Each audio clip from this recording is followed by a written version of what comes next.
Assalamualaikum warahmatullahi wabarakatuh. Perkenalkan, nama saya Sulistiani. Saya mahasiswa semester 6 jurusan Ilmu Al-Quran dan Tafsir dengan NIM 20020411013. Pada audio visual kali ini, saya akan menjelaskan sedikit poin-poin tentang metode pendekatan makna Chumagza. Makna Chumagza merupakan bentuk pendekatan hermeneutika atau hermeneutika dalam arti sempit sebagai jalan untuk menginterpretasikan Al-Quran yang coba dikembangkan oleh Sahiron. Secara mudah dapat dipahami bahwa metode hermeneutika ini adalah sebuah bentuk rekonstruksi metode penafsiran Al-Quran yang dilakukan dengan cara integrasi dengan pemikiran penafsiran barat atau hermeneutika untuk menggambarkan performance ulumul Quran dan memperoleh hasil penafsiran Al-Quran yang progresif dan moderat. Metode penafsiran menggunakan pendekatan makna Chumagza ini dilakukan melalui dua tahapan. Yang pertama yaitu mencari makna atau makna asal ayat, di mana makna secara etimologi atau secara bahasa itu berarti arti. Adapun secara istilah untuk makna ini berarti makna asal atau makna literal historis dari ayat tersebut. Kemudian mencari makna historis itu maksudnya mencari makna yang dimaksud pengarang tanpa menemukan makna historis dalam artian hanya menggunakan makna sekarang terhadap sebuah ayat atau kumpulan ayat dalam penafsiran. Maka yang akan terjadi dalam sebuah penafsiran itu adalah penafsiran yang liar dan pesan yang diperoleh itu bisa berbeda.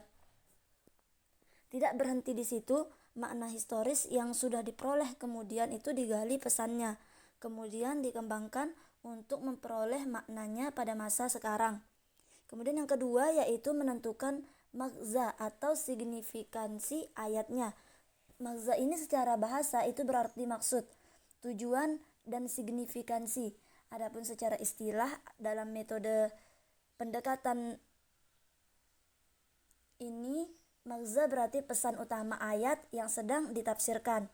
Kemudian di mana signifikansi ini terbagi menjadi dua, yaitu signifikansi fenomenal dan signifikansi ideal.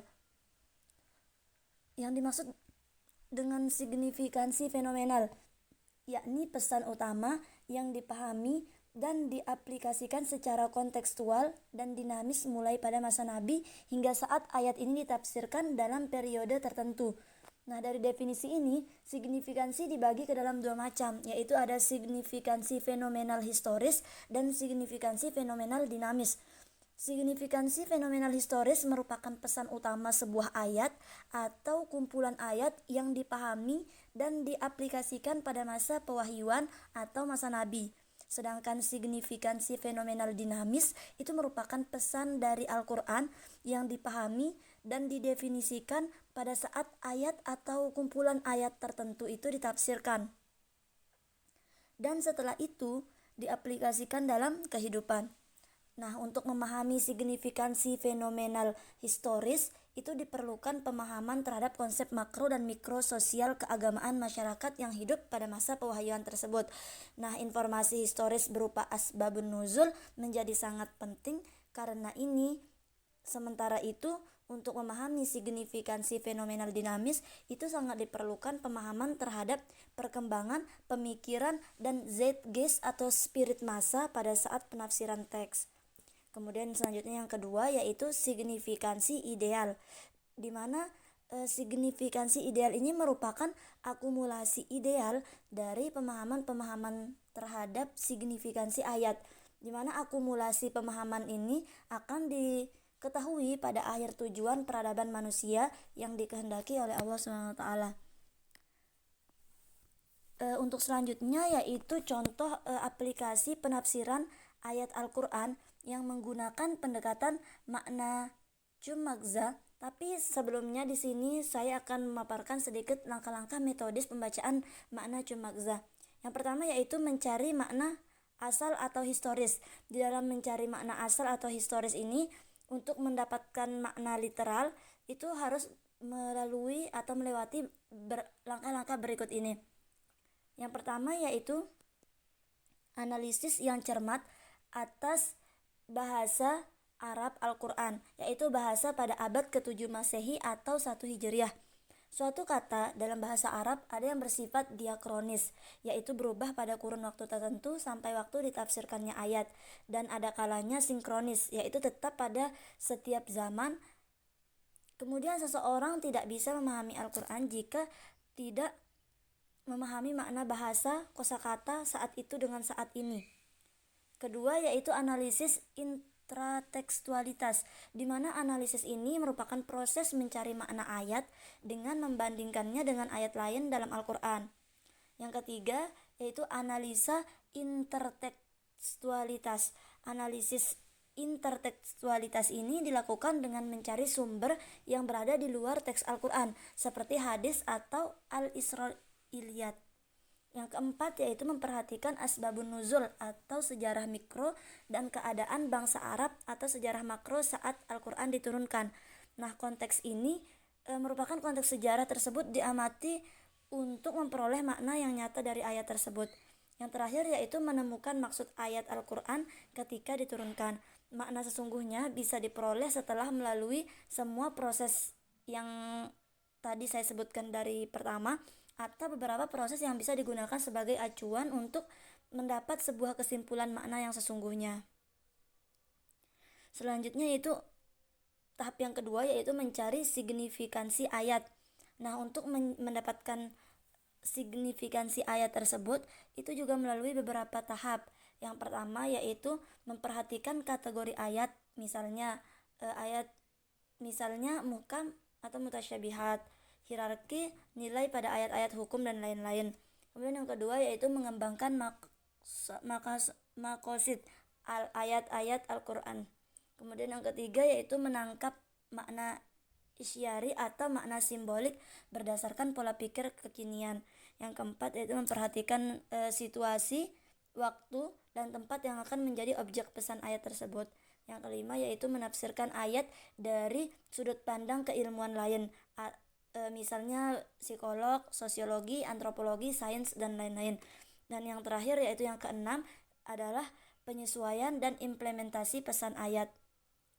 Selanjutnya bisa kita lihat contoh penggunaan pendekatan makna magza dalam penafsiran Al-Quran, Quran Surah Al-Bayyinah ayat 5, yaitu yang berbunyi Bismillahirrahmanirrahim, wa ma umiru illa liya'budullaha mukhlishina lahuddin.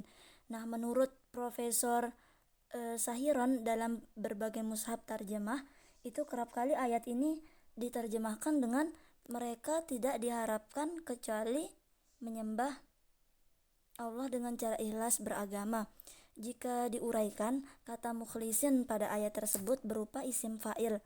Memang terdapat kata ikhlas dalam ayat tersebut, sedangkan definisi ikhlas kurang lebih itu beramal kepada Allah, apakah hablum minallah ataupun hablum minannas. Nah, itu tujuannya untuk mendapatkan ridho Allah SWT.